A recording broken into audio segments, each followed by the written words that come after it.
Okay, so we're going to go over a little remedial potty training in this video. So one of the things we want to do, because the dog's guardians have been using a long expression, we want to change to a completely new and unique potty word. And we're going to use the word Starbucks as the word to mean to eliminate.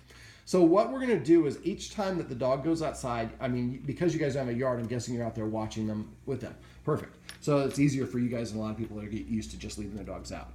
So a dog goes outside, I would follow it outside, have a high value treat with you, a meat-based treat. And I have some that I'm going to share with you, and I'll leave a bag. I can show you what we use all the time too. Okay. And so as soon as the dog starts to go, you're going to say the word Starbucks.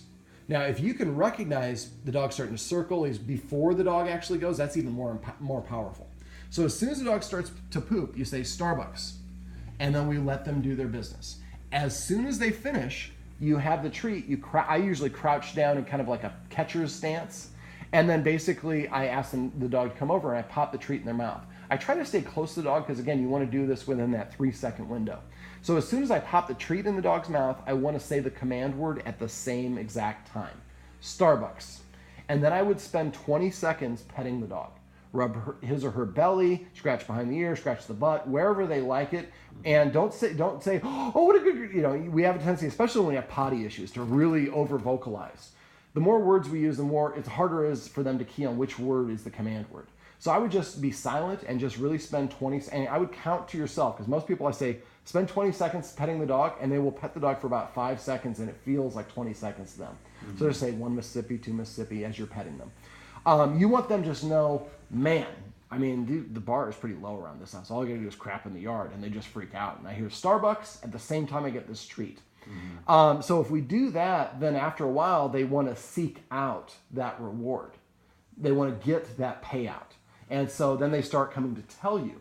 Now, once you've established it after about a week or two, I found in puppies, if you can do it every time they pee or poop for a week, that's usually all it takes. But most people don't have that attention. They miss it. Mm-hmm. After a week or two, then you can say Starbucks. And if they jump up and down, then you know that they have to go out and eliminate.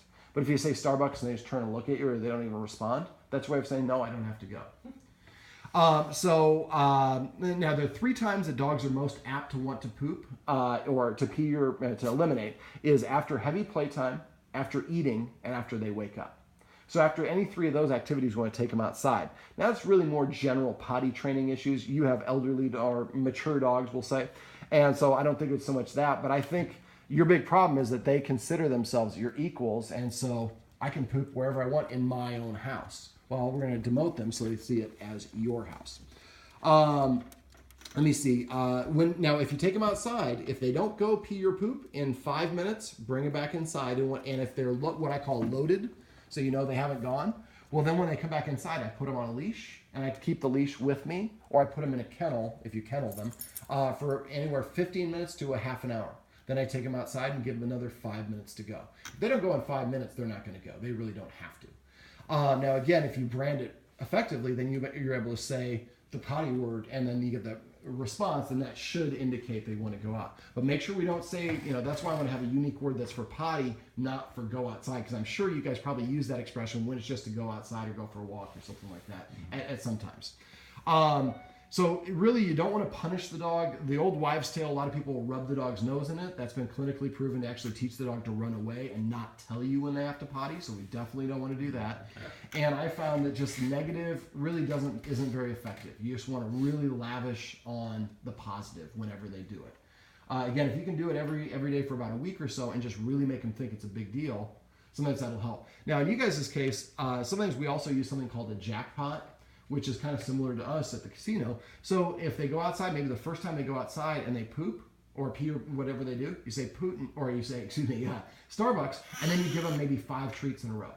Like, wow, these are amazing treats, and we want to have a treat that's different than you give them on a day-to-day. This is a special, really, really high-value treat.